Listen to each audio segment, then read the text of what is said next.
मुंबईच्या वांद्रे इथे जिल्हाधिकारी कार्यालयासमोर गिरणी कामगारांनी बेमुदत आंदोलन केलं।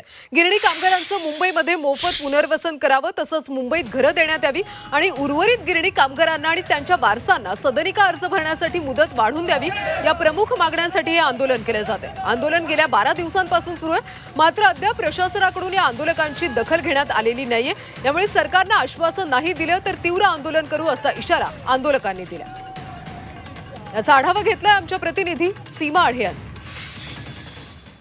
गेल्या 12 दिवसांपासून गिरणी कामगारांच्या वतीनं उपनगरीय जिल्हाधिकारी कार्यालयाच्या समोर बेमुदत त्यांनी आंदोलनाला सुरुवात केलेली आहे। आपण जर बघितलं तर आतापर्यंत म्हणजेच गेल्या 12 दिवसापासून शासनाने या आंदोलनाची दखल घेतलेली नाही। त्यामुळे आपण जर बघितलं तर या ठिकाणी 3 खुर्च्या रिकाम्या ठेवण्यात आलेल्या आहेत।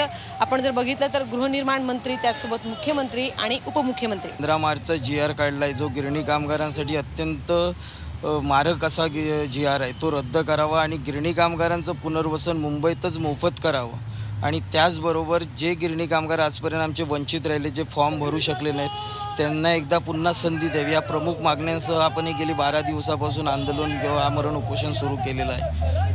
आणि येणाऱ्या काळात जर सरकारकडून या कोणत्याही गोष्टी म्हणजे खरं तर या महाराष्ट्राचं म्हणावं लागेल की दुर्दैव आहे की 12 दिवस या मुंबईमध्ये आंदोलन सुरू असून सुद्धा कोणतीही राजकीय किंवा प्रशासकीय व्यवस्था इथपर्यंत पोहोचू शकलेली नसेल। शासनाकडून शासनाचे जे लोकप्रतिनिधी आहेत ते इथे येऊन त्यांची भेट घेतात का, हे पाहणं महत्त्वाचं असेल।